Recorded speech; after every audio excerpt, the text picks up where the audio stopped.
Bom dia. Seu nome, por favor? Bom dia, seu contador. Eu sou uma MEI.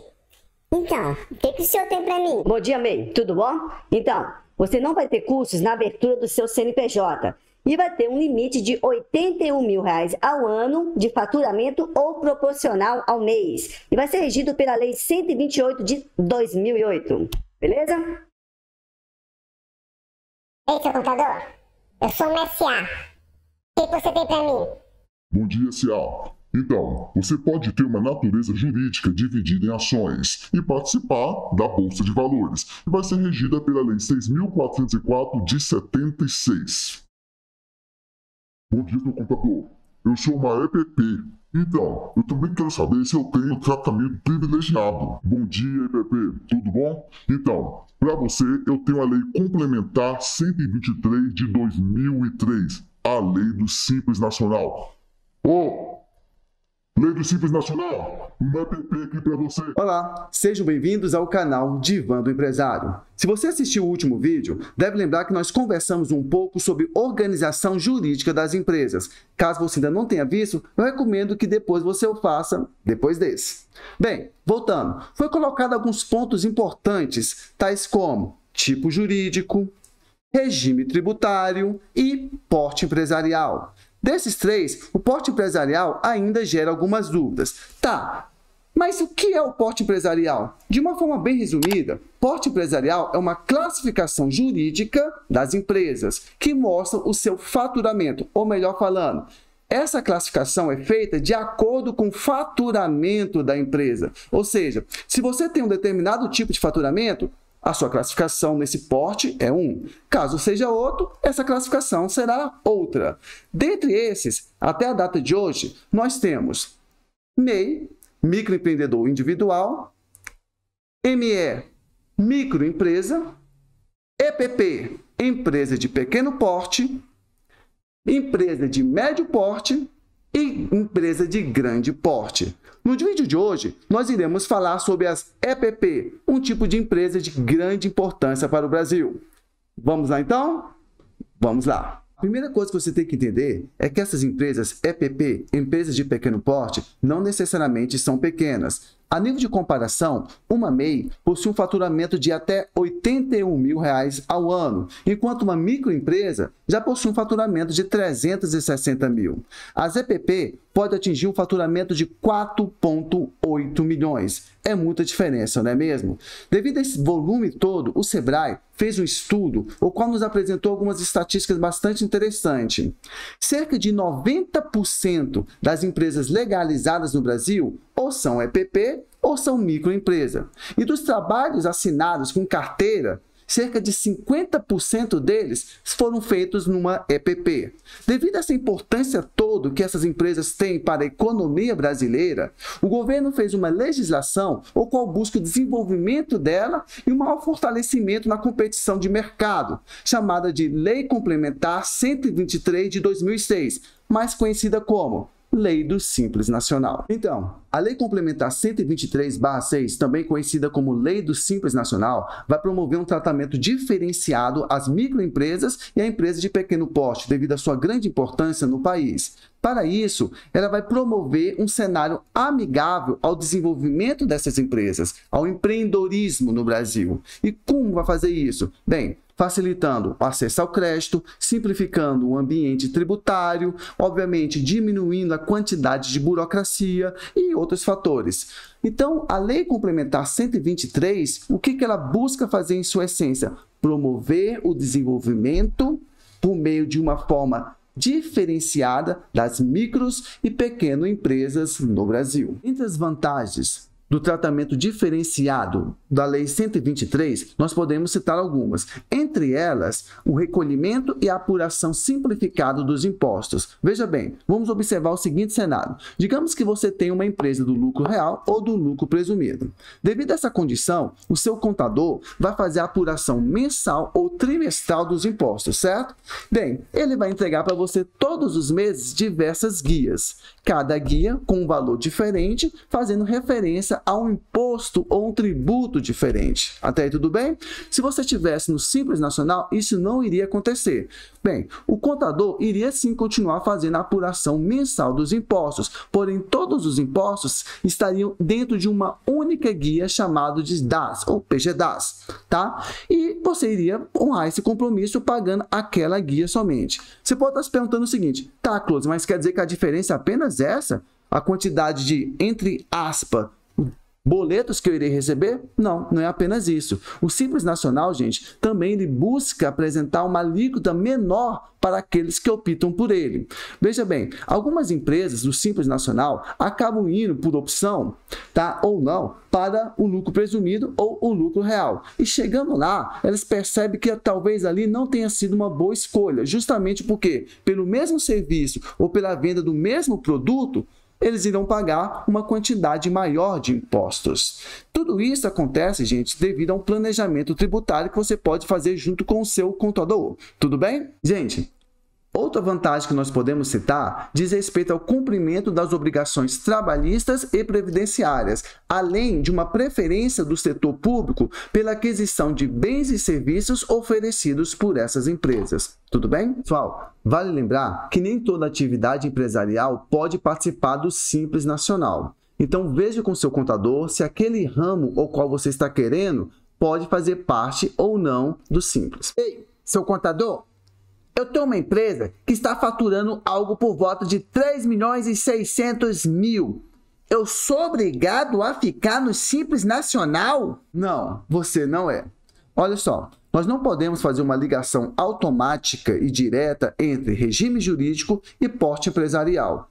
A Lei 123, ela deixa claro o seguinte, que o Simples Nacional é uma opção ao empresário, mas não é uma obrigação. Então, se o seu contador, junto com você, fazer o planejamento tributário e perceber que o lucro real ou o lucro presumido é muito mais vantajoso para a sua empresa, nada impede de vocês estarem ali. Tudo bem, então? Outra característica, gente, é que, no caso das EPP, existe um certo limite para a quantidade de empregados e etc., variando muito de indústria, comércio, serviços. Eu vou colocar uma tabela aqui ou aqui, onde você poderá acompanhar com mais detalhes. Vamos continuar? Vamos continuar. Já sabemos, então, que as ME, microempresas, e EPP, empresas de pequeno porte, são regidas pela Lei Complementar 123/6, ou seja, a Lei do Simples Nacional, o qual busca promover e desenvolver essas empresas no Brasil a partir de um tratamento diferenciado. E também nós colocamos que nós não podemos confundir porte empresarial com regime jurídico. O porte empresarial é uma classificação jurídica, o qual é feita de acordo com o faturamento da empresa. E no caso das ME e das EPP, é justamente o faturamento que diferencia as duas. No caso das ME, microempresas, o faturamento é de até 360 mil ao ano, enquanto as EPP, até 4,8 milhões ao ano. E aí você pode estar me perguntando o seguinte: poxa, Clodes, mas calma aí, olha só. Eu vou abrir minha empresa agora, então não tenho nem noção de quanto eu vou faturar. Como é que eu faço?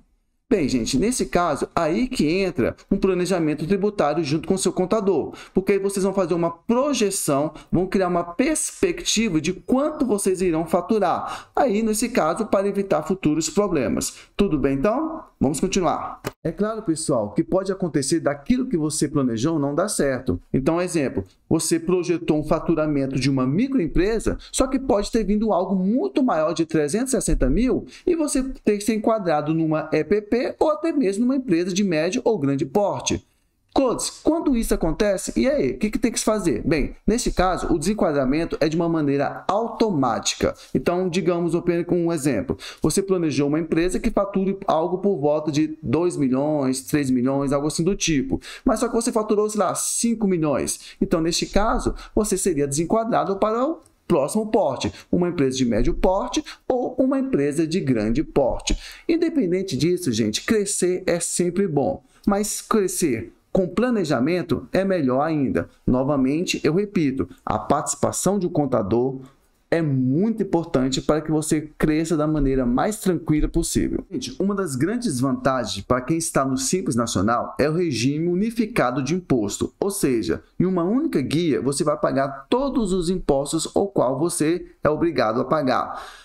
Clodes, eu não entendi. Bem, vamos lá. Lembra-se que alguns minutos atrás eu disse para você que se você estivesse no lucro real ou no lucro presumido, você receberia quantidade de guias de acordo com a quantidade de impostos para que você iria pagar? Ou seja, para cada imposto você vai receber uma guia diferente com um valor diferente, o qual você pode pagar mensalmente ou trimestralmente. No Simples Nacional, isso não acontece. O seu contador, ao fazer a apuração dos impostos, ele vai colocar todos os valores dentro de um único valor e colocar em uma única guia, o qual vai ter que ser paga de uma vez só, mensalmente. Aí você pode estar se perguntando, poxa, Clodes, mas calma aí. Então, para mim, não parece ser uma vantagem, porque eu vou ter que pagar tudo de uma vez só. O outro tem a opção de pagar mensalmente e trimestralmente. Bem, gente, sob esse ponto de vista, sim, você está correto. Você realmente vai pagar mensalmente de uma vez só todos os impostos. Porém, as alíquotas que são feitas lá no lucro presumido e no lucro real são muito, e acredite, são muito maiores mesmo do que aquelas feitas no Simples Nacional. Então, nesse caso, é muito mais vantajoso. Claro, gente, que tudo isso é feito em cima de um planejamento tributário, tá? Eu sempre falo para as pessoas, um bom planejamento tributário vai colocar a sua empresa no crescimento de forma correta, evitando que você pague impostos desnecessários. Tudo bem? E, a nível de curiosidade, dentro dessa guia chamada de PGDAS, vai estar os seguintes impostos, tá? ICMS, Imposto de Circulação de Mercadoria e Serviços, ISS, Imposto sobre Serviço. Sim, ambos são sobre serviço, mas tem uma diferença, que não abre agora detalhe para isso, tá?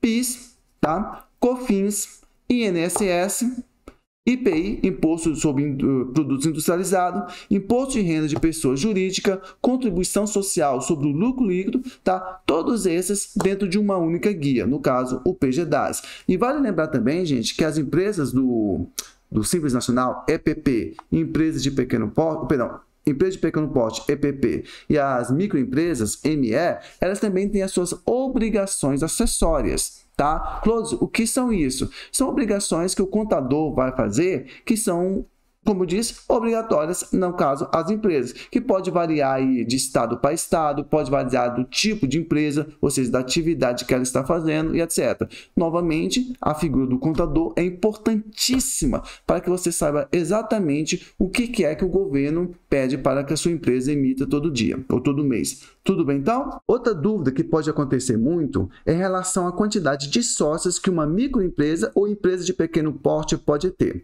Veja bem, no caso de uma MEI, a lei deixa claro o seguinte, microempreendedor individual, ou seja, apenas um sócio, e até a data de hoje, somente um funcionário.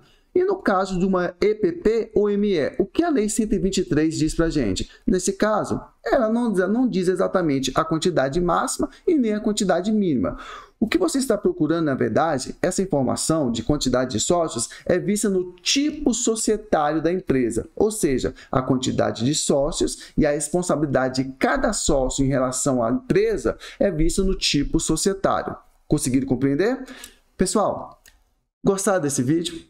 Fez sentido para vocês? Foi proveitoso? Então eu peço, por favor, dê aquele likezinho, porque é muito, muito importante para você. E mais importante ainda é a sua participação. Se você tiver com alguma dúvida, alguma observação, alguma crítica positiva, negativa, por favor, escreva aí. E se você ainda não é inscrito no canal, se inscreva. E mais um pouquinho. Você conhece alguém que está gostando desse tipo de assunto? Você conhece alguém que precisa desse tipo de conteúdo? Por favor, compartilhe esse vídeo com ele e convide ele a fazer parte aqui do Divã do Empresário. Meu nome é Clodes Costa, contador e economista, e foi um grande prazer estar aqui com vocês. Um grande abraço e até mais.